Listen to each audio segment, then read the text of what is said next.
Hello friends, welcome है आप सभी का आपके इस कृष्णा एजुकेशन चैनल में, जो केवल और केवल बोर्ड एग्जाम की तैयारी करवाने के लिए बनी है। इसलिए इस चैनल को आपने अभी तक सब्सक्राइब नहीं किया तो इस चैनल को सब्सक्राइब कर दें और साइड के बेल नोटिफिकेशन को भी जरूर प्रेस कर दें, ताकि हमारी वीडियो का लेटेस्ट नोटिफिकेशन आप तक सबसे पहले पहुँच सके। और अगर आपको इस चैनल से रिलेटेड क्लास 10 के नोट्स और PDF चाहिए, आपको क्लासेस का नोटिफिकेशन सही समय पर चाहिए, तो आप हमारे टेलीग्राम चैनल को ज्वाइन कर लें। टेलीग्राम चैनल का लिंक डिस्क्रिप्शन में भी दिया हुआ है और आप टेलीग्राम एप्लीकेशन में कृष्णा एजुकेशन को सर्च करके भी ज्वाइन हो सकते हैं।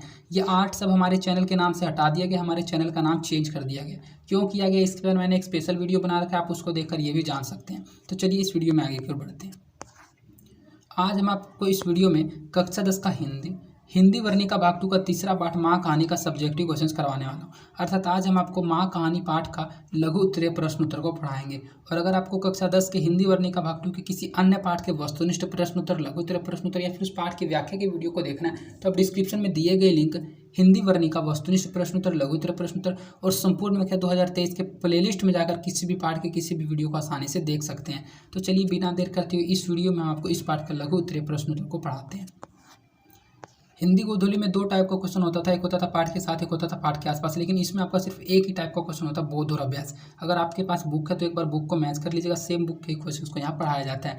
आपको करना क्या, इस वीडियो को लास्ट तक देखना है, मेरी सभी बातों को माइंड कंसंट्रेट करके समझते हुए चलना है। मेरी कोशिश यही रहेगी कि इस वीडियो में ही हम आपको ये सभी क्वेश्चन अच्छे से याद करवा दें, इसलिए इस वीडियो को ध्यान से और लास्ट तक देखिएगा।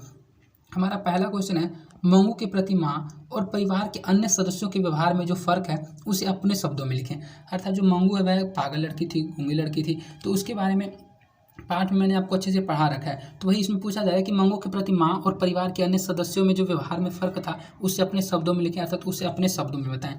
तो मंगू जन्म से पागल और गूंगी बालिका थी, अर्थात गूंगी लड़की थी। माँ के लिए कोई कैसी भी संतान हो उसकी वात्सल्यता फूट ही पड़ती है। मंगू की देख रेख करने वाली माँ को अपनी पुत्री एवं ईश्वर से कोई शिकायत नहीं है। ममता की प्रतिमूर्ति माँ स्वयं अपना सुख को भूलकर पुत्री के लिए समर्पित हो जाती है। उसकी नींद उड़ गई है, रात दिन अपनी असहाय बच्ची के लिए सोचती रहती है। मंगू के अलावा माँ की अन्य 3 संतानें थी, वे भी माँ के व्यवहार से अनमने सा दुखी रहते थे। माँ ऐसी बात नहीं थी कि मंगू के अतिरिक्त अन्य संतानों से लगाव नहीं है, परंतु परिस्थिति ऐसी थी कि मंगू के बिना उसका जीवन अधूरा है। 2 बेटे के साथ साथ घर में बहुएं और पोते पोतियां भी हैं। एक अन्य पुत्री जो ससुराल चली गई है वह भी है। छुट्टियों में जब भी पोते पोतियां आते तो आस लगाते कि दादी उन्हें माँ का प्यार, दादी माँ का भरपूर प्यार मिलेगा, ऐसा उन छोटे बच्चों को लगता था। किंतु माँ का समग्र मातृत्व मंगू पर निछावर हो गया।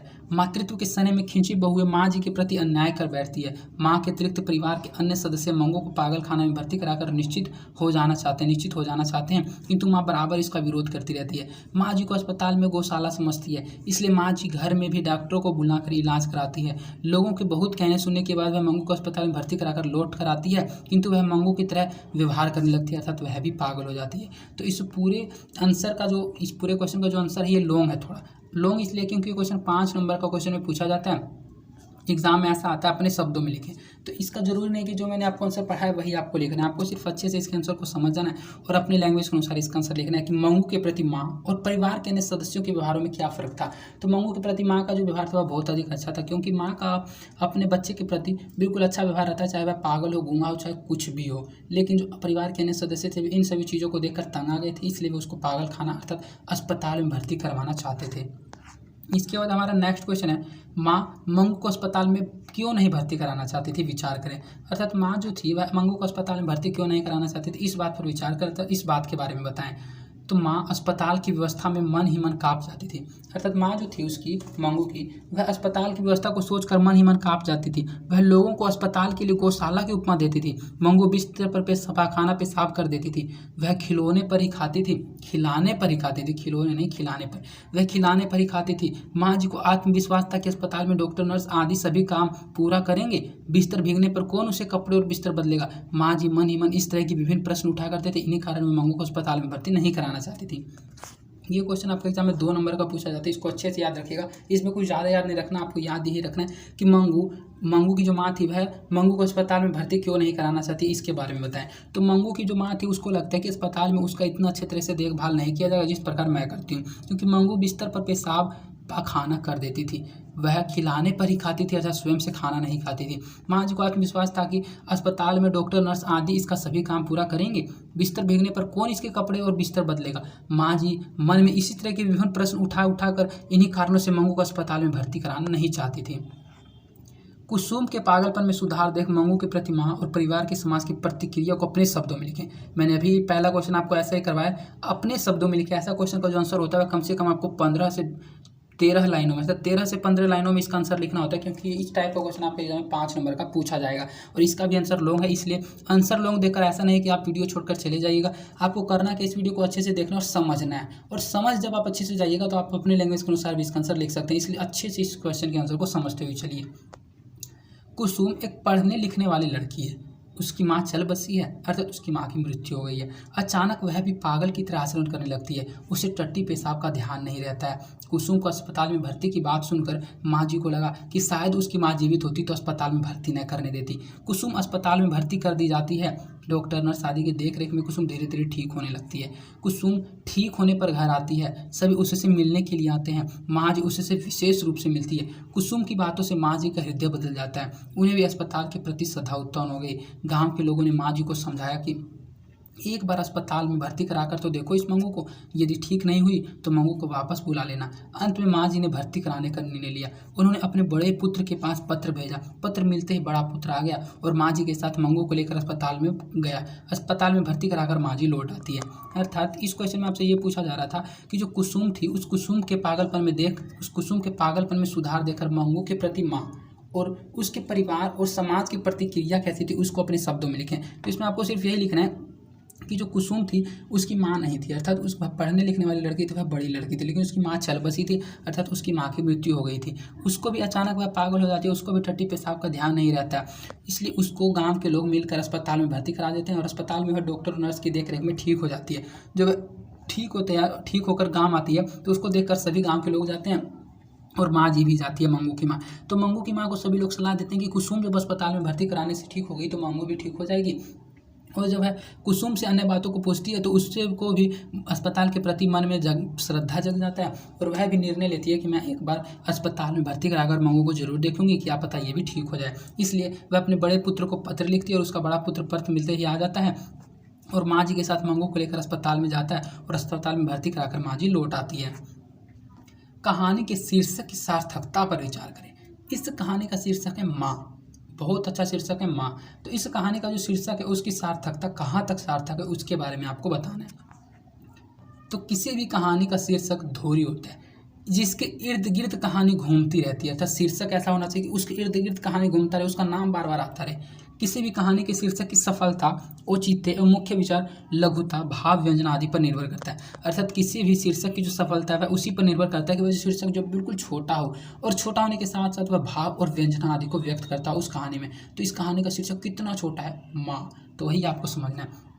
आलोच्य कहानी अर्थात इस माँ कहानी शीर्षक इस कहानी के मुख्य कृत्व छितराया हुआ है। समग्र मातृत्व का बोझ सहने वाली माँ इस कहानी का मुख्य पात्र है। जन्म से पागल और गूंगी लड़की की सेवा तन मन से करती है। जन्मदात्री होने पर वह अक्षरशः पालन करती है। माँ को अपनी पुत्री और ईश्वर से कोई शिकायत नहीं है। ममता की प्रतिमूर्ति माँ स्वयं अपना सुख को बोलकर पुत्री के लिए समर्पित हो गई है। घर में बेटे बहू पोता पोतियों को साथ अपना संबंध बुरा नहीं है, फिर भी माँ जी से खुश नहीं लेते हैं।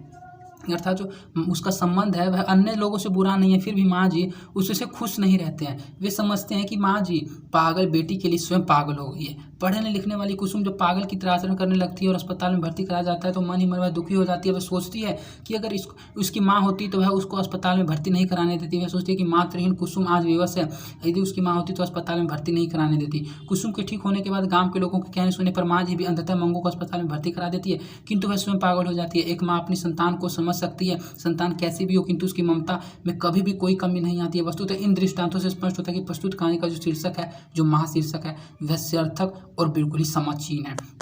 तो जो आपने फर्स्ट क्वेश्चन का आंसर पढ़ा सेम वही आंसर इसमें भी लिखना है। अगर आपको इस क्वेश्चन के आंसर को लिखना है, इस टाइप के क्वेश्चन के आंसर को, तो आपको पार्ट पढ़ा हुआ रहना चाहिए। और मैंने इस पूरे पार्ट को बिल्कुल अच्छे से एक्सप्लेन कर पढ़ा रखा है। अगर आपने इस पार्ट की व्याख्या की वीडियो को नहीं देखा है तो आप इस पार्ट की व्याख्या की वीडियो को एक बार जरूर देख लीजिएगा इस वीडियो को देखने के बाद। तो इसी प्रकार आपको शीर्षक के बारे में बताना कि कहानी का शीर्षक बिल्कुल उचित है, क्योंकि जो माँ होती है वह बिल्कुल अपनी ममता को भिगोए हुई रहती है, वह हमेशा अपने बच्चे के प्रति अच्छा सोचती है। और यही इन बातों को आपको अपने लैंग्वेज के अनुसार बनाकर इसके आंसर में लिखना है। इसके बाद हमारा नेक्स्ट क्वेश्चन है, मंगू जिस अस्पताल में भर्ती की जाती है उस अस्पताल के कर्मचारी व्यवहार कुशल हैं या संवेदनशील हैं, विचार करें। अर्थात मंगू को जिस अस्पताल में भर्ती कराया जाता है उस अस्पताल के जो कर्मचारी हैं वे व्यवहार कुशल या फिर संवेदनशील है, इसके बारे में आपको बताना है। तो जो आपने पाठ में पढ़ा था अस्पताल के बारे में, सेम उन्हीं बातों को आपको लिखना है। तो इस टाइप का जो क्वेश्चन होता है वो बहुत ज़्यादा इजी होता है। देखने में आपको लग रहा है कि लॉन्ग आंसर है, क्योंकि क्वेश्चन के आंसर 3 या 5 नंबर के पूछे जाते हैं। मैं आपको बताता हूँ कि अगर आपके क्वेश्चन में पूछा जाए बोर्ड एग्जाम में क्वेश्चन 3 नंबर का है तो आपको लिखना है 3 नंबर या 2 नंबर के क्वेश्चन को 5 से 6 लाइनों में। लेकिन अगर वही क्वेश्चन 5 नंबर का पूछा जाए तो आपको 13 से 15 लाइनों में उसका आंसर लिखना है। आपने जो पाठ में पढ़ा उन्हीं कहानियों को अपने लैंग्वेज के अनुसार लिखना है। तो इस क्वेश्चन में यही पूछा जा रहा है कि जो अस्पताल के कर्मचारी थे वे कैसे थे, उसके बारे में आपको बताना है। तो मंगू जिस अस्पताल में भर्ती की जाती है उस अस्पताल के कर्मचारी संवेदनशील हैं। अस्पताल कर्मियों का काम मरीजों के साथ अच्छे व्यवहार से करना है और सेवा करना है। अस्पताल के कर्मियों का जो काम है मरीजों के साथ अच्छे से व्यवहार करना है और उसकी सेवा करना है। किंतु इस अस्पताल में कर्मी व्यवहार कुशल ही नहीं संवेदनशील भी है। अस्पताल में अनेक मरीज आते हैं, उन्हें परिजनों से क्या प्रयोजन। मंगू उनका मरीज अवश्य है, किंतु वे माँ जी की वात्सल्यता के मंत्र से प्रभावित हो जाते हैं। वे माँ जी को आश्वासन देते हैं कि घर भेजना, आश्वस्त कर घर भेजना चाहते हैं कि उसकी बेटी को कोई कष्ट नहीं होगा। माँ जी के रुदन को देखकर डॉक्टर मेट्रो परिचारिकों के हृदय भर गया था। रुदन कहा जाता है रोने को, वह बहुत अधिक रोती है। उसके रोने को देखकर वहाँ के डॉक्टर मेट्रो और परिचारिकों के भी हृदय भर गए। वे मन ही मन सोचने लगे कि किसी पागल को ऐसा स्वजन आप तक नहीं आया, अर्थात ऐसा किसी भी पागल का स्वजन नहीं आया, रिश्तेदार नहीं आया। एक अधेड़ परिचारिका उसे अपनी बेटी मानने लगती है। ऐसा व्यवहार कोई कर्मचारी नहीं संवेदनशील ही कर सकता है। अर्थात इससे हम लोगों को यही पता चलता है कि मंगू जिस अस्पताल में भर्ती कराई जाती है उस अस्पताल के कर्मचारी व्यवहार कुशल तो हैं ही और संवेदनशील भी हैं। क्योंकि जो अस्पताल के कर्मचारी हैं वे मरीजों के काम के साथ साथ मरीजों से अच्छा व्यवहार भी करते हैं और उसकी सेवा भी करते हैं। किंतु अस्पताल के जो कर्मी व्यवहार कुशल ही नहीं संवेदनशील भी है, क्योंकि अस्पताल में अनेक मरीज आते हैं लेकिन उन्हें मरीजों से क्या, उन्हें परियोजने से क्या प्रयोजन। लेकिन फिर भी मंगू मरीज अवश्य है उनके लिए, किंतु अवश्य वे माँ जी की वात्सल्यता और ममता से प्रभावित हो जाते हैं। वे माँ जी को आश्वस्त कर घर भेजना चाहते हैं कि उनकी बेटी को कोई कष्ट नहीं होगा। माँ जी के रुदन को देखकर डॉक्टर मेट्रो परिचारिकों के हृदय भर के वे मन ही मन सोचने लगे कि किसी पागल का ऐसा स्वजन अभी तक नहीं आया होगा। एक अधेड़ परिचारिका उसे अपनी बेटी मानने लगती है। ऐसा व्यवहार कोई कर्मचारी नहीं संवेदनशील ही कर सकता है। ऐसा मंगू को जिस अस्पताल में भर्ती कराया जाता है इसलिए वहाँ के जो लोग होते हैं, वहाँ के जो कर्मचारी होते हैं व्यवहार कुशल भी होते हैं और संवेदनशील भी होते हैं। ये क्वेश्चन आपके इस चैप्टर का लास्ट क्वेश्चन है। ऐसा एक क्वेश्चन मैंने आपको कई बार बता रखा है, एक बार फिर से आपको बताता हूँ कि ऐसा एक क्वेश्चन आपके एग्जाम में 101% जरूर पूछा जाएगा। वहाँ आपको कहानी का नाम दिया हुआ रहेगा कि माँ कहानी का सारांश प्रस्तुत करें, ढहते विश्वास कहानी का सारांश प्रस्तुत करें, श्रम विभाजन जाति प्रथा कहानी का सारांश प्रस्तुत करें। अर्थात किसी भी पार्ट का हिंदी में नाम दे दिया जाएगा और उसका सारांश प्रस्तुत करने के लिए कहा जाएगा और 5 नंबर का ऐसा क्वेश्चन पूछा जाएगा। तो अगर आपने सभी पाठों को पढ़ा हुआ है, अगर आपने नहीं पढ़ा हुआ है तो प्लेलिस्ट में जाकर देखिए। सभी पाठों को मैंने बिल्कुल अच्छे से, जो बुक में चैप्टर होता है उसको अच्छे से पढ़ा रखा है। अगर आप सभी पार्ट को पढ़ लीजिएगा तो सारांश में लिखना क्या होता है, उसी कहानी में जो आपने पढ़ा उसी कहानी को शॉर्टकट लैंग्वेज में लिखना होता है, अपने लैंग्वेज में लिखना होता है। तो इस ऐसे आंसर को अगर आप लिख देते हो तो आपका एग्जाम में 5 नंबर कन्फर्म है। इसलिए सभी पार्ट को एक बार स्पीड बढ़ाकर जरूर देख लीजिएगा। तो इसमें आप समझिए कि इस कहानी का सारांश क्या है। तो गुजराती साहित्य के धनी ईश्वर पेटलीकर एक लोकप्रिय कथाकार हैं। इनके कथा साहित्य में गुजरात का समय और समाज, नए पुराने मूल्य, दर्शन और राग आदि रच पक्ष कर नई आस्वादकता के साथ उपस्थित होते हैं। अर्थात इसके जरिए इन तीनों लाइन के जरिए आपको सिर्फ यही बताना है कि इस कहानी के लेखक कौन। तो इस कहानी के लेखक है माँ कहानी के ईश्वर पेटलीकर। अब सारांश में आपको वही लिखना है जो आपने पाठ में पढ़ा था। प्रस्तुत कहानी में माँ की वात्सल्यता और ममतत्व का सजीवात्मक चित्रण किया गया है। माँ जन्म से पागल और गूंगी बेटी को जिस तरह पाल पोस रही है वह कथनीय है। अपना समस्त भूल कर बेटी का सुख ही उसका अपना सुख है। ऐसी बातें सोचने वाली कोई साधारण माँ नहीं होती है। समग्र मातृत्व उमेड़ने वाली माता निश्चय आदरणीय होती है।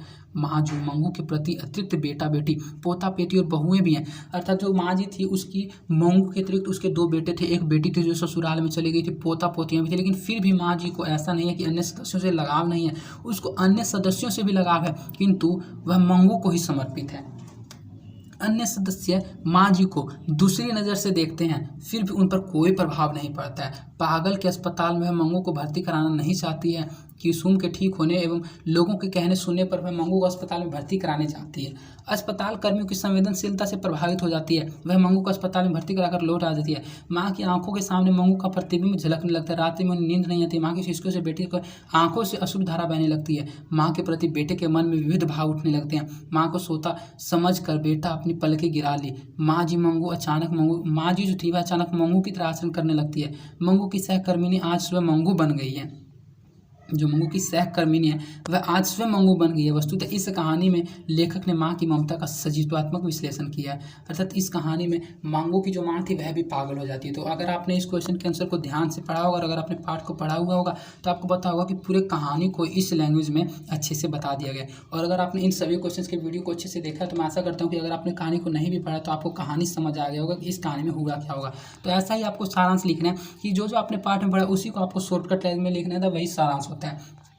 तो इस प्रकार आपको इस पाठ के 6 लघु उत्तरीय प्रश्न उत्तर करा दिए गए, जो कि 6 लघु उत्तरीय क्वेश्चन एग्जाम के दृष्टिकोण से मोस्ट इंपॉर्टेंट क्वेश्चंस थे। मैं आशा करता हूँ कि सभी क्वेश्चंस आपको याद हो गए होंगे। याद नहीं हुए होंगे तो समझ तो जरूर आ गए होंगे। और अगर ये क्वेश्चंस आपके एग्जाम में पूछा जाए तो आप 101% इसका आंसर जरूर लिख के आइएगा। और अगर आपको यह वीडियो पसंद आई है तो इस वीडियो को अपने दोस्तों के बीच ज़्यादा से ज़्यादा शेयर कीजिएगा और इस वीडियो को लाइक भी जरूर कीजिएगा, जिससे मेरा मोटिवेशन बना हुआ रहता है। और अगर आपने अभी तक इस चैनल को सब्सक्राइब नहीं किया तो इस चैनल को सब्सक्राइब कर दें और साइड के बेल नोटिफिकेशन को भी जरूर प्रेस कर दें, ताकि हमारी वीडियो का लेटेस्ट नोटिफिकेशन आप तक सबसे पहले पहुंच सके। और अगर आपको किसी प्रकार की कोई समस्या होती है, आप अपने किसी बात को वीडियो कैसी लगी, अपना फीडबैक, राय सलाह, कुछ भी बात मुझ तक पहुँचाना चाहते हैं तो कमेंट के माध्यम से अपनी बात को मुझ तक पहुँचा सकते हैं। इसलिए वीडियो कैसी लगी इस पर एक कमेंट जरूर कीजिएगा। और अगर आपको इसका PDF चाहिए, इसके PDF के अलावा क्लास 10 के नोट्स और PDF चाहिए तो करीब 300 प्लस PDF मेरे टेलीग्राम चैनल पर आपको मिल जाएंगे, जिसका लिंक डिस्क्रिप्शन में दिया हुआ है। आप टेलीग्राम चैनल को ज्वाइन कर लीजिए। टेलीग्राम चैनल को ज्वाइन कर लेने से आप एग्जाम की तैयारी बहुत एक अच्छे तरीके से कर सकते हैं। तो आज के लिए इतना ही, धन्यवाद। मिलते हैं आपसे किसी अन्य इंपॉर्टेंट वीडियो में।